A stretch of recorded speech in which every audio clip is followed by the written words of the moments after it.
जय बाबा की। बाबा महाराज के सारे भक्तजनों को मेरा प्रणाम। बाबा महाराज की कृपा आप सब पर सदैव बनी रहे और आप सब के जीवन में सदैव खुशियां ही खुशियां रहें। हमारे एक भाई जो सागर के रहने वाले हैं, मास्टर साहब तिवारी जी, उनके जीवन में बाबा महाराज ने खुशियां दी हैं। तिवारी जी ने वीडियो देखा था अर्जी का, तो उन्होंने अपनी अर्जी भेजी मेरे पास। बाबा महाराज की कृपा से वह अर्जी आई और अर्जी बाबा महाराज के श्री चरणों में रख दी। उनका काम नहीं बना, परेशान हुए, बहुत ज़्यादा परेशान हुए और बोले भैया हमें तो पोस्टिंग वहीं मिले जहाँ के लिए हमने कहा है, पर बाबा हम पे कृपा नहीं कर रहे हैं। भैया ने लगभग 4-5 बार फ़ोन किया, फिर भैया ने चोला भी चढ़वाया किला घाट में, फिर भी काम नहीं बना, फिर भी बहुत परेशान। अब वो परेशान तो हम भी परेशान, क्योंकि बार बार भैया अगर फ़ोन कर रहे हैं तो हमें भी टेंशन होती है। फिर भैया ने कहा कि मौनी जी से बात करवाओ। हमने मौनी महाराज से भी भैया की बात करवाई और संत श्री मौनी जी महाराज के आश्रम में आज बुधवार है और सोमवार को कंबल भी बाबा महाराज की ही कृपा से मौनी महाराज से बंटवाए। संत श्री मौनी जी महाराज ने तिवारी जी से बात की। तिवारी जी ने सबसे पहले दंडवत प्रणाम किया संत श्री मौनी जी महाराज को। उसके बाद तिवारी जी ने अपनी समस्या बताई और जब तिवारी जी ने अपनी समस्या बताई तो मौनी महाराज ने भी समस्या के निवारण के लिए एक मंत्र का जाप दे दिया। उस मंत्र का जाप किया और भैया की जो परेशानी थी, तिवारी जी शायद सुन रहे होंगे, मैंने एक वीडियो भी डाला था जिसमें मौनी जी से बात कर रहे हैं तिवारी जी। भैया का फ़ोन अक्सर आता था कि मनोज भैया हम पे बाबा की कोई कृपा नहीं हो रही, हमारे द्वारा किए गए गलत कार्य हमको ही भरने हैं, कोई दूसरा नहीं भरेगा। जो हमने गलत कार्य किए हैं और जो आगे करेंगे वो भी हमको ही भरने हैं, कोई दूसरा उसमें हिस्सेदारी नहीं निभाएगा। हम जानबूझ के सारी बातें जानते हैं, फिर भी छोटे से स्वार्थ के लिए, छोटे से लालच के लिए पाप कर लेते हैं और पाप की सजा तो मिलनी है, चाहे कोई हो, राजा हो चाहे रंक हो। क्योंकि शनि देव, जब शनि 7.5 लगते हैं, शनि की ढैया लगती है, तो शनिदेव उस समय देखते हैं कि आपने कितने गलत कार्य किए और कितने अच्छे कार्य किए, और जो गलत कार्य किए हैं उसका दंड शनिदेव भगवान देते ही हैं। वह दंड देने के लिए ही हैं, न्याय करते हैं। फिर भक्त कहता भैया हम तो बहुत पूजा करते हैं लेकिन कोई फायदा नहीं, हम तो दिन रात हनुमान चालीसा रामचरितमानस पढ़ते हैं, कोई फायदा नहीं। फायदा होगा कैसे? जो आपने गलत कर्म किए हैं वो तो आपको ही अपने गलत कर्म कटवाने हैं। अक्सर आपने देखा होगा कि हम लोग कह देते हैं उसके साथ बुरा हुआ, पर ऐसा है नहीं। उसने जो किया है उसी की उसको सजा मिलती है।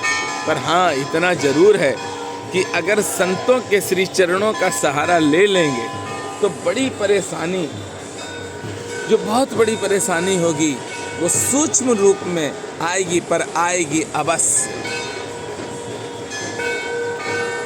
तिवारी जी से हमारी बात नहीं हो पाई।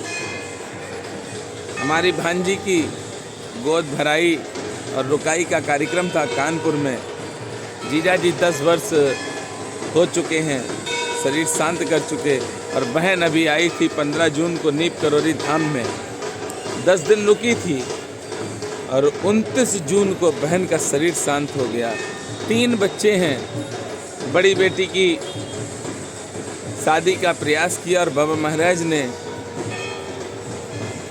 लड़का भी दिया। बहुत अच्छा लड़का है, बम्बई का है। बम्बई गए भी थे हम देखने के लिए। और अप्रैल में भांजी की शादी है, जिसमें आप सबका आशीर्वाद हमें अवश्य मिले। वो मेरी बहन माँ के बराबर थी। उसने बहुत ध्यान रखा मेरा, बहुत प्रेम करती। उसने मना किया कि हम नीप करोरी में नहीं आ पाएंगे भैया। हमने उससे कहा आना पड़ेगा। 15 जून को मेरी बहन आई, मौनी महाराज से मिली और हनुमानगढ़ी के संत आए थे, महंत जी, उनसे भी मिली। नीप करोरी धाम के श्री त्यागी जी से भी मिली। और जितने भी साधु संत आए थे, सबका आशीर्वाद मेरी बहन ने प्राप्त किया। मेरी बहन का शरीर एकादशी वाले दिन शांत हुआ। मैंने वो वीडियो डाली भी है। अब भांजी की बड़ी भांजी है, उसके विवाह के लिए तैयारी भी कर रहे हैं और आप सबका आशीर्वाद भी है। फिर तिवारी जी ने उसी टाइम कानपुर में थे तो फोन किया कि भैया एक बहुत बड़ी खुशखबरी है। हमने कहा बताओ भैया। बोले भैया जो हम चाहते थे बाबा ने वो ही दिया, जो हमने मांगा था बाबा ने हमको वही दिया और मौनी जी का आशीर्वाद भी लग गया। तिवारी जी बहुत खुश हुए और खुशी तो मिलती है। मैं जितनी भी वीडियो डालता हूँ उसमें कहीं पर भी कोई झूठ नहीं होता है। न झूठ का सहारा लेंगे, कभी लेंगे तो सत्य का सहारा लेंगे और सत्य के साथ रहेंगे। जो भक्त अर्जी भेजते हैं उन्हें विश्वास रखना चाहिए कि आपकी अर्जी जब बाबा तक पहुंच चुकी है तो आपके कार्य भी बनेंगे, बाबा बनाएंगे।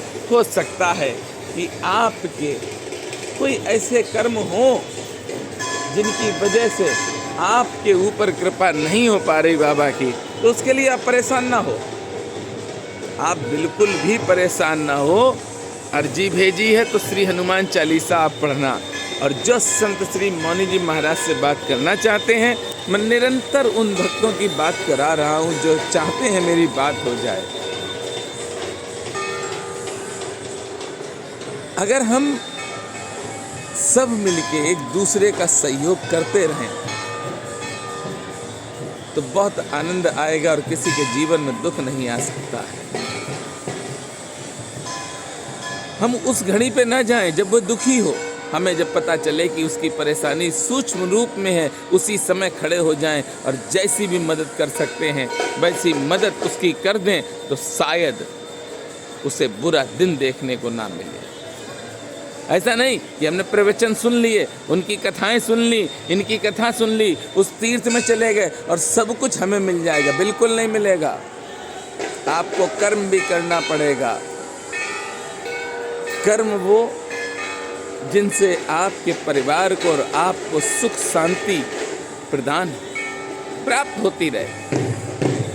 आप देखिए बाबा महाराज की कृपा ही तो है कि किला घाट के श्री हनुमंत लाल जी की सेवा करने का सौभाग्य प्राप्त हुआ। आप जाइए, कहीं पे भी जाइए, कुछ ना कुछ वहाँ मिलेगा। किसी भी मंदिर में चले जाओ, ज़्यादातर देखना आप तनाव मिलेगा। और किला घाट ऐसा बाबा महाराज का स्थान है, दिव्य स्थान है, जहाँ पर बहुत आनंद आता है, सेवा करते हैं। तिवारी जी की जैसे समस्या खत्म हुई, उससे पिछला हमने वीडियो डाला था जिसमें 10 वर्ष के बच्चे का कैंसर किला घाट के श्री हनुमंत लाल जी ने सही किया। आपको अगर विश्वास है तो आप श्री हनुमंत लाल जी की सेवा करके देख लो, सेवा करके देख लो, आनंद आ जाएगा। आइए मेरे साथ प्रेम से बोलेंगे और जो भक्त परेशान हैं उनको अवश्य बताएं कि अर्जियां भेजते रहें, बाबा महाराज अपनी कृपा करेंगे। पर हनुमान चालीसा आपको सदैव पढ़ना है। आइए, एक बार नहीं 10 बार बोलेंगे, 100 बार बोलेंगे। बोलिए किला घाट वाले श्री हनुमान जी महाराज की जय। बोलिए बाबा नीप करोरी महाराज की जय।